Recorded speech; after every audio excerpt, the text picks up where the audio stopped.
50이 앞으로 어떻게 살 거냐고 물었다. 인생 후반이라는 청춘을 어떻게 보내야 하는가? 50세가 되던 해에 어디로든 여행을 가고 싶었다. 행선지를 고민하던 중에 때마침 한 지자체가 진행하는 한 달 살기 프로젝트 공고를 보았고 운 좋게 프로젝트에 참여하면서 여행 비용을 절감할 수 있었다. 이전부터 섬 여행을 떠나는 로망이 있어서 서해안 앞에 위치한 숙소를 잡았다. 매일 아침 침대에서 눈을 뜨면 바다가 눈앞에 펼쳐졌다. 바다 곁에서 재즈 음악을 듣고 커피 향을 맡으며 책을 읽었다. 낮에는 주로 배를 타고 처음 들어본 이름의 작은 섬들을 돌아다녔다. 그렇게 한 달간 서해와 함께 여유로운 시간을 보냈다. 우리는 바다라고 하면 대체로 동해의 일출을 떠올린다. 물론 서해에는 일출을 볼 수 없다. 눈앞에 펼쳐지는 바다에는 아직 새벽의 적막함이 남아있고 오전 내내 하늘과 바다의 푸르스름한 색감이 비슷해서 구분하기가 쉽지 않다. 나는 대략 오후 5시에서 저녁 7시까지 숙소나 바닷가 그리고 섬에서 매일 일몰을 감상했다. 한 달 살기 프로젝트를 끝마치면서 얻은 가장 큰 수확은 바다 하면 동해와 함께 서해를 그리고 일출과 함께 일몰을 떠올리는 균형감이었다. 일몰의 색감은 다양했다. 동해의 일출만큼이나 서해의 일몰도 찬란했다. 하지만 느낄 수 있는 그 찬란함은 달랐다. 일출은 희망, 기대, 설렘 같은 느낌을 준다면 일몰은 차분함, 성숙함, 겸허함, 돌아봄과 같은 느낌을 전했다. 50대 이후의 삶은 아마도 서해의 일몰과 같은 것이 아닐까. 자연 현상을 보면서 삶에 대해 생각하는 건 인간의 본성이다. 우리 조상들은 일출과 일몰 같은 자연 현상에서 음양이라는 사고의 틀을 발견했고 깨달은 자연의 이치를 인간의 일에 확장하고 적용했다. 올라가는 순간이 있으면 내려가는 순간이 있고 만나는 순간이 있으면 헤어짐이 있고 슬픔 후에는 기쁨이 온다. 그리고 젊음 후에는 결국 늙음이 온다. 자연은 우리에게 음은 양에 비해 부족하거나 나쁜 기운이 아니라 음과 양이 서로 동등하다는 이치를 알려준다. 젊음과 늙음은 동등한 가치를 가진다. 젊음이 더 좋다고 생각하는 건 바다라 하면 동해의 일출을 떠올리는 것과 같은 인간만이 가진 편견이다. 지구상에서 인간만이 해가 지는 광경을 보면서 아름다움을 떠올릴 수 있다. 서해 역시 우리에게 자연의 이치를 알려준다. 이 이치는 찬란한 젊음만큼 찬란한 늙음이 있다는 사실이다. 우리의 기대 수명이 100세를 겨냥하고 있다 할 때 50세는 그 중간이다. 이제 50세는 그 새로운 찬란함을 즐길 때다. 세상의 많은 철학들 중에서 생성과 변화의 철학을 소개하며 50대가 지향할 만한 삶의 방향을 제시해 보았다. 생성과 변화의 철학의 여러 특징 중 하나는 단절이 아니라 연속을 이야기한다는 점이다. 그래서 과거의 상처를 잇는 태도가 아닌 자신의 일부로 끌어안는 태도를 이야기했다. 이 책은 지금 여기의 철학과 함께 열린 미래를 이야기했다. 조금씩 고독해져도 좋다. 늙어가며 겪게 될 고독과 외로움에 대해서 나쁘게만 보지 않았으면 한다. 아르투어 쇼펜하우어는 이렇게 말했다.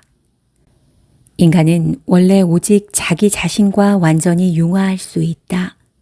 친구와도 애인과도 완전히 융화할 수는 없다.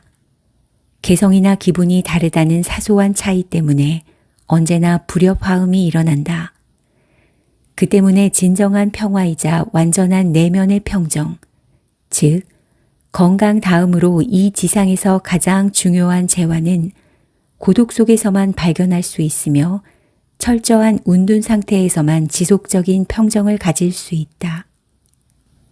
이 말은 사람을 만나면 스트레스를 받기 마련이라는 의미다. 그럼에도 사람들이 고독을 추구하지 않는 이유에 대해서 쇼펜하우어는 사람들이 고독한 상황을 견뎌내지 못하기 때문이라고 설명한다. 우리는 외로움을 느끼면 누군가를 만나려고 하는데 쇼펜하우어는 그런 사교 생활이 오히려 마음의 평정을 해치고 자신을 타인에게 의존하는 사람으로 만든다고 비판했다. 그는 자기 자신에게만 의지할 수 있는 사람, 자기 자신이 전부일 수 있는 사람이 가장 행복하다라고 말했다. 그의 말이 옳다면 우리는 고독을 두려워할 게 아니라 행복의 길로 연결할 줄 아는 사람이 되어야 한다. 그는 고독은 우울한 상황의 조건이 아니라 행복을 발견할 수 있는 조건이라며 단순한 삶을 강조했다. 권태를 일으키지 않는 범위 내에서 될 수 있는 한 여러 관계를 극도로 단순화하고 심지어 생활 방식을 극히 단조롭게 해야 행복해진다.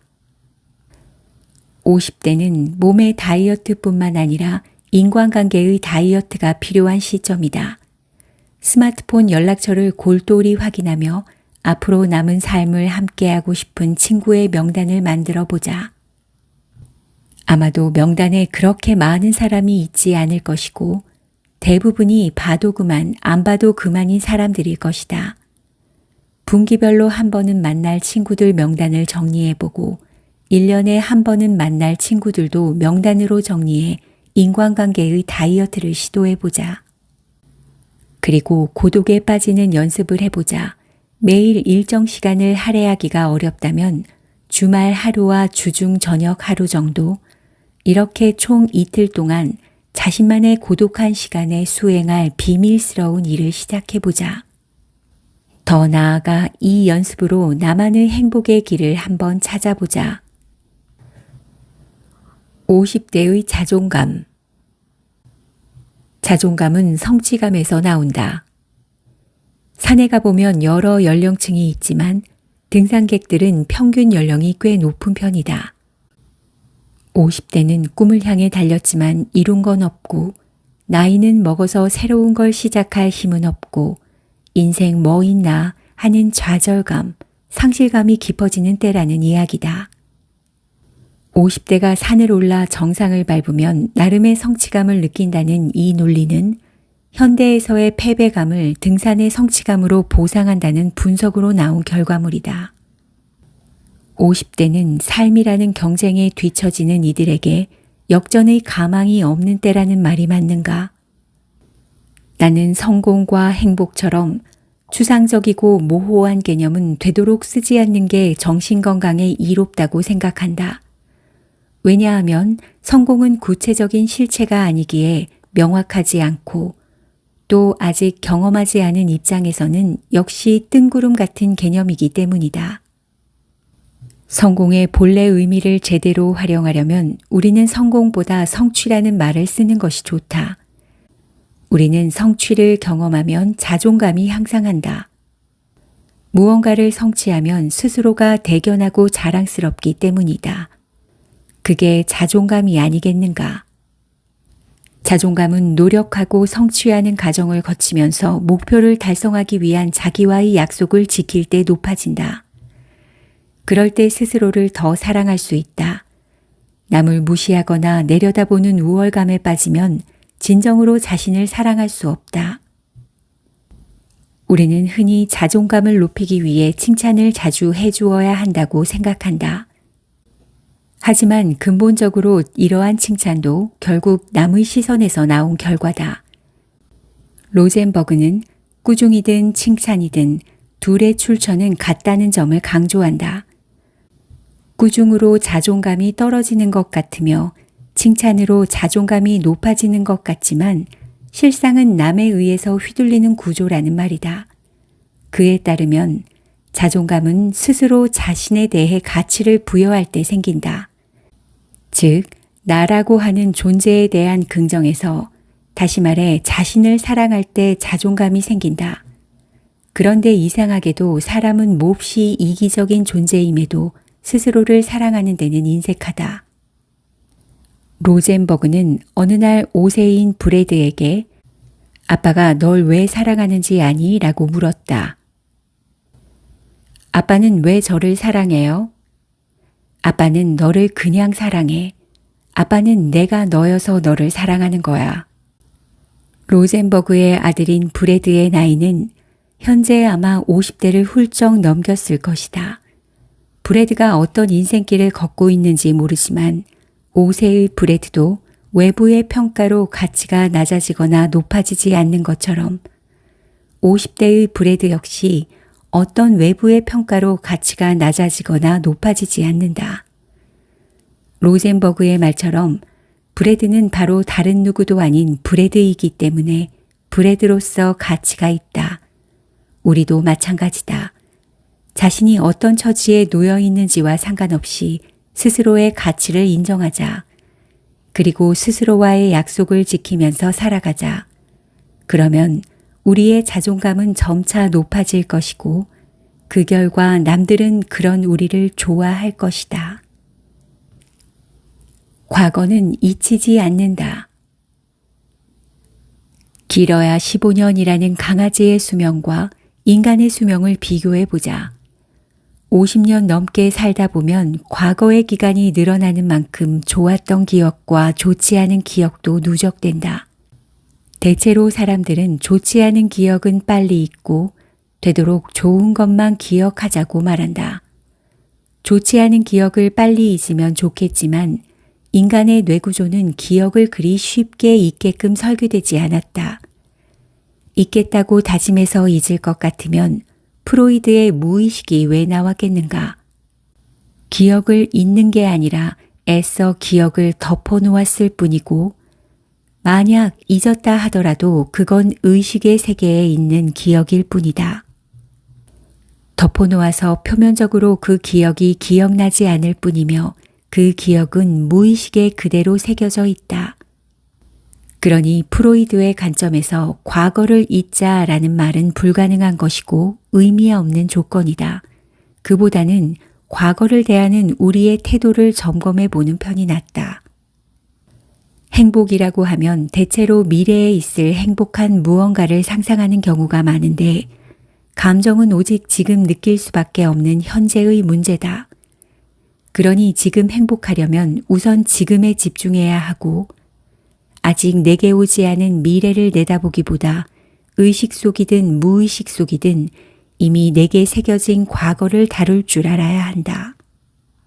행복은 과거를 다루고 처리하는 능력에 달려 있다고 해도 과언이 아니다. 과거는 인간에 의해 해석되기 때문에 기존의 해석은 재해석될 수 있다. 좋지 않은 기억은 상처, 트라우마가 되어 지금 자신이 겪은 불행의 원인으로 지목된다. 하지만 지금 빛나는 삶을 살고 있는 사람일지라도 불행했던 과거를 가지고 있다. 과거에 겪은 상처 또한 자신의 소중한 일부로 받아들이고 좀 더 입체적으로 삶을 해석할 필요가 있다. 50대는 지나온 과거를 좀 더 여유를 가지고 돌아볼 수 있는 나이다. 노트북을 켜고 혹은 펜을 들고 나를 아프게 했던 것들, 나에게 상처가 되었던 것들에 말을 걸어보자. 그것들을 온전히 이해하고 받아들이고 또 새롭게 해석해보자. 이것이 오늘 50대의 자신을 당당하게 사랑할 수 있는 방법이다.